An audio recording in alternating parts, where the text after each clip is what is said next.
and welcome to another episode of the Rethink Retail podcast. I am your host, Hitha Herzog, and today I'm speaking with my guests, Ryan Ahern and David Preston. David Preston has been in the payments industry for 16 years. He started at Discover on the marketing team, where he led the team that managed the Discover Network's rewards platform. He then moved over to the strategic client team in 2015 and oversees all of the Discover Network supermarket clients.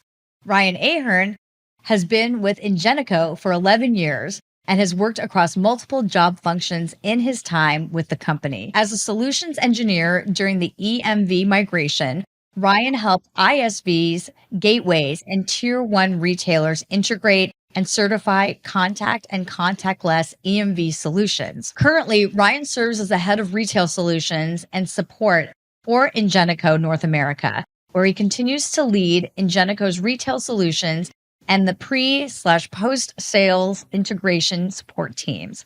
Ryan is largely responsible for shaping the company's retail payment application strategy in the U.S. for the next 3 to 5 years. Welcome to the show, Ryan and David. Thanks for having me. Thank you for having us. So I think I told you before we started, I'm a little bit obsessed with this topic because I'm constantly in the grocery stores buying food for my kids. I feel like the real cost of childcare and children isn't just the activities that you have to pay for, but it's the groceries you have to pay for, especially fruit. So I want to talk to you, though, specifically about some of the digital trends that we're seeing in grocery and in this sector. So there's been a lot of digital acceleration over the last years. How are these trends showing up in our sector? And I'm going to throw that over to Ryan. Yeah, I think from the Ingenico perspective, we're really seeing a lot of our customers try and engage with the consumers, through a couple of different touch points. Really, you're starting to see through COVID and other things that have gone on in the industry, some modernization of their platforms and really trying to get those additional touch points with everyone, right? So I could never imagine a world where I paid someone to deliver groceries to me, let alone go online, pick the produce for me and all that good stuff. So really a lot of those components, I think, as well have kind of changed the way that grocers are now interacting with the consumers. Really, when you think about it as well, you think about the mobile applications. Again, never could have imagined why I would need to have a mobile application as it relates to my local grocery store, but now I do. Whether it's instant coupons or something else that they're notifying me of sales of items that I bought recently being pushed to my phone whenever I happen to be in the store is really convenient and something we're seeing a lot more of our customers, I would say, drive towards. I completely agree with you. I never would have thought, usually the grocery store is my happy place because I just love seeing all the fruit and figuring out what I'm going to make for dinner. It's kind of my thing to cook. And suddenly I am, just for convenience sake, going online, buying all the groceries or getting delivered to our apartment. I'm doing this on our phone. Clearly, the consumer has changed the way we shop, if I'm putting my consumer hat on right now. What are some of the habits, Dave, and expectations that have shifted? I mean, buying groceries online, sure. Couponing, getting sent to our phones. What is next on the forefront? What other things that I'm not even thinking about that maybe you're thinking about, or something that in your group that you have on the plate that consumers, what's kind of next for that? Yeah, I think Ryan touched on a lot of it, right? So I think consumers want and expect a fast, easy, frictionless, secure experience with options, right? I think they want to be able to use their card how they want, when they want, and really in the format they prefer, whether that be wallet, contactless, etc. I think they also want the ability to shop how they want, whether that be in-store, online. You touched on it a few minutes ago, delivery to home, or even online, right? Ordering online, but picking up at the supermarket. In-store, I think consumers also expect brands to offer a self-checkout option. I think it provides the consumer with the option of getting out quickly should they only have a handful of items. In fact, we at Discover have a study that we host in partnership with 451 Research, and the study's called FSOU, FinTech State of the Union. And we recently did one of those studies called the Global State of Digital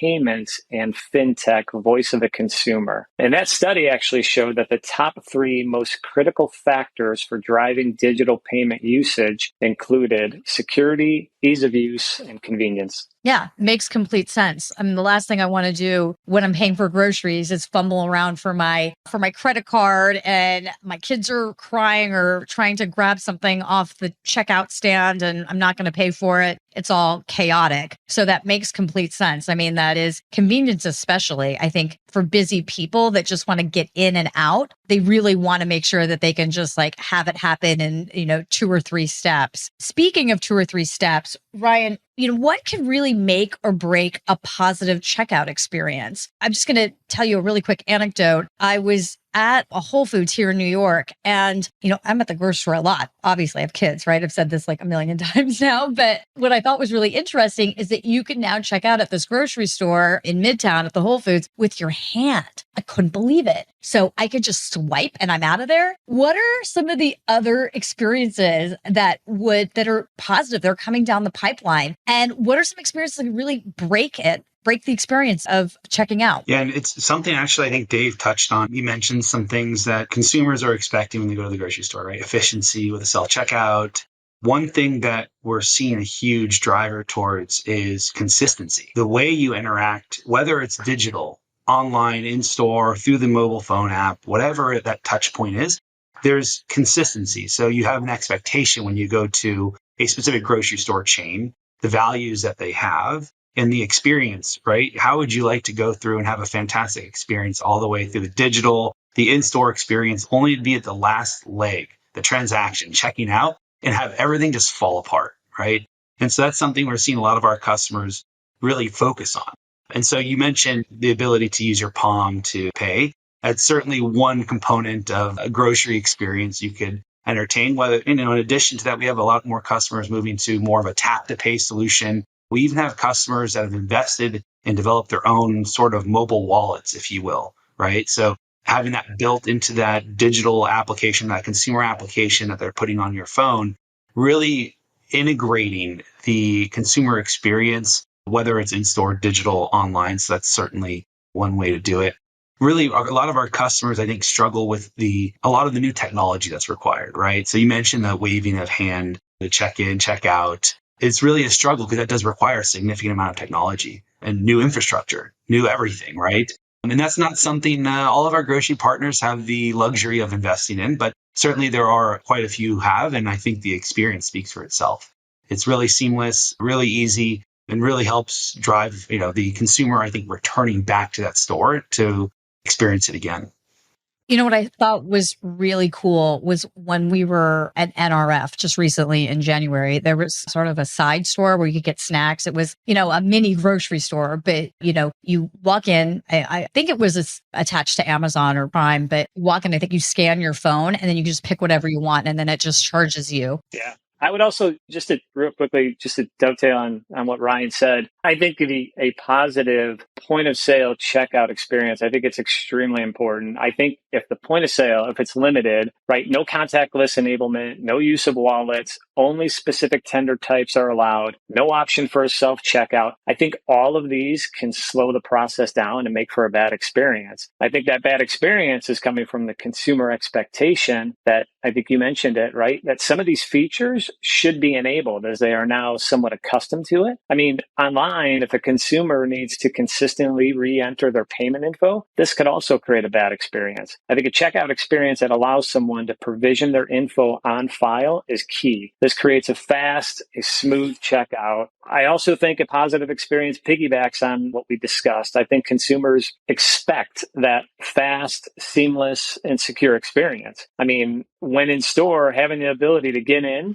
get the items they want, you mentioned this, you have kids, and then get out in an efficient and secure manner makes for a great experience, right? Consumers want to spend their time shopping, not in line or at the check stand. And then the one final note that I would add is I think that when placing a BOPUS order, so buy online, pick up in store, I think they expect the same, right? I think they expect the ability to notify the store, let them know that they're en route. I've parked, I've now received the items quickly, and then I'm going about my day. What's so fascinating about that, I was hearing you talk, and, I think about, and it's going to become my throwaway line, but I always say that if I am sitting on the sofa with my phone and my wallet is across the room and my payment information isn't located or in the phone ready to go, and I have to go reach for my wallet, even crossing the room 5 feet, it's not going to happen. I abandon my cart. I am done. I go back to watching,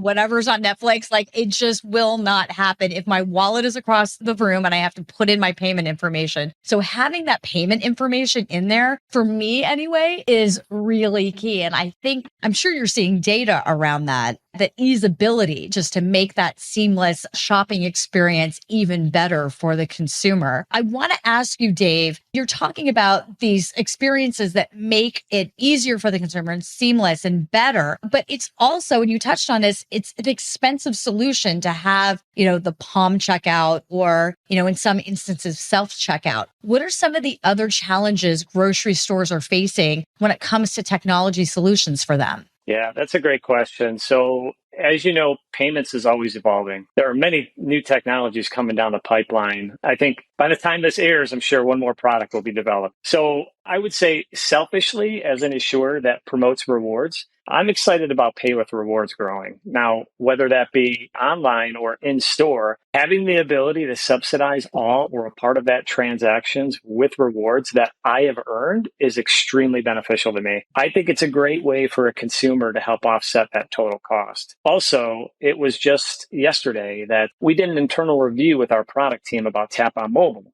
I think this is another one of those new evolutions that you mentioned. And I can also see, and you mentioned this earlier about the Palm that Amazon is doing, call it the just leave, quote unquote, I'm doing air quotes, or the connected commerce experience, growing similar to what Amazon and some of the other third-party vendors such as Grabango are doing. And then you mentioned data. I'm just going to throw this on there. In our own Discover's FSOU digital payments trend study, we found that 58% of consumers are interested in having a connected device automatically make their purchase on their behalf.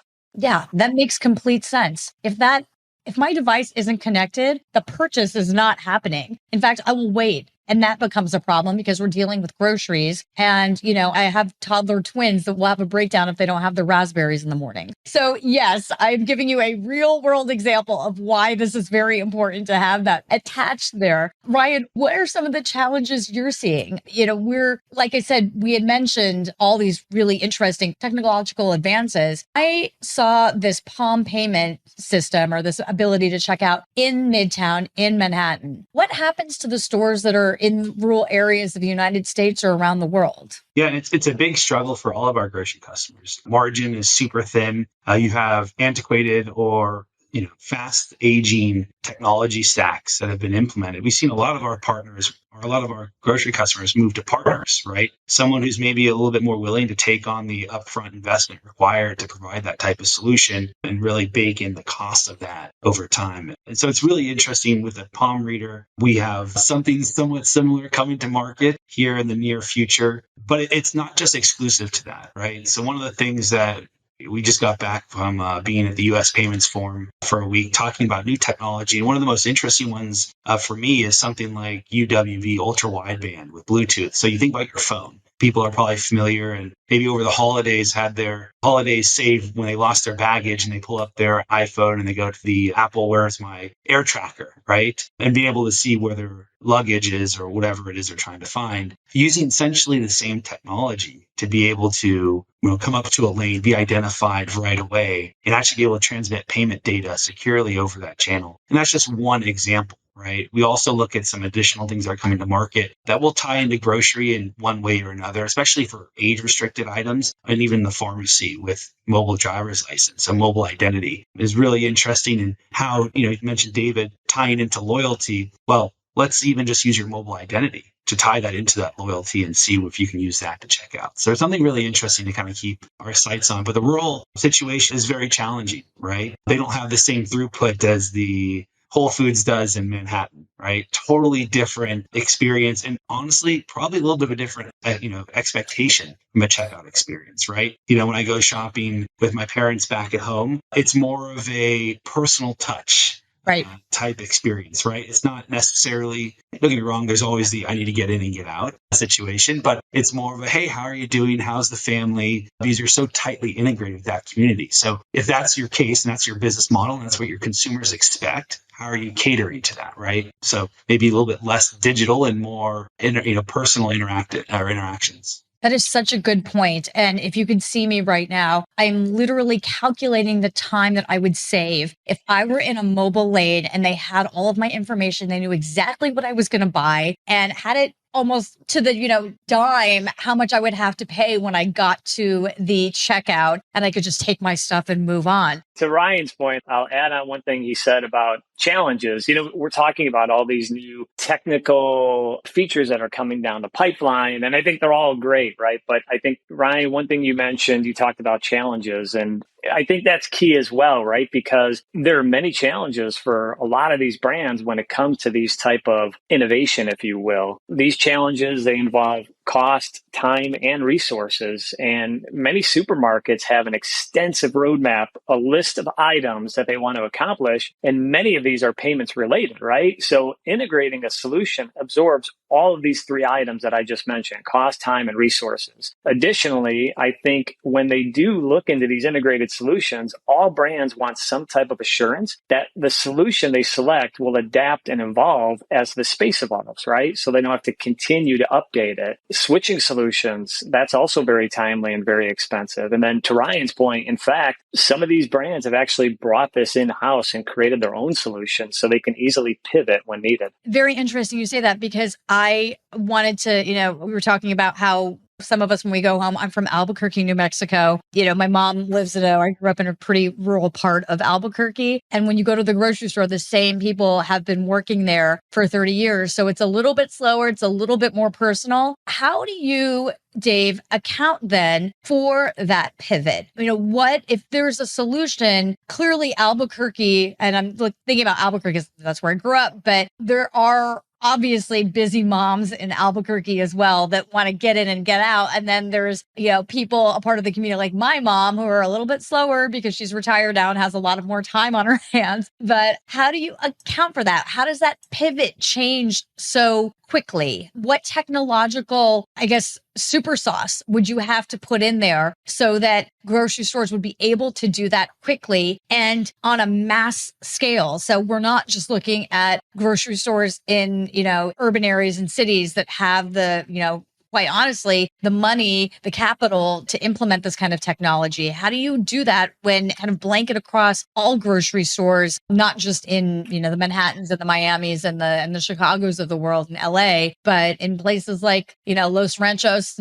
de Albuquerque in New Mexico? Yeah. So I think they've had to build for all consumer types, right? I think you want to have multiple options. And we've seen actually this pivot and this growth to these multiple options as a result of the pandemic that we're just coming out of. Adoption of contactless cards, online grocery subscription memberships have grown. BOPUS, we talked about this, buy online, pick up in store, or there's even buy online, pick up in parking lot. Wallet creation, Ryan mentioned this, whether they're building a proprietary wallet in-house or adoption of wallet partnerships, Apple, Google, etc. And home delivery has grown over the past few years. Some supermarkets have adopted an in-house delivery crew to manage all of their online delivery orders, while others have partnered with the likes of an Instacart, a DoorDash, and the Ships of the world. In regards to contactless, I mentioned this, and I'll just throw a little blurb in. Being an issuer, we know firsthand that prior to the pandemic, many supermarket brands had yet to implement the acceptance of contactless cards. So you mentioned this, hey, how do I meet all of these consumer needs?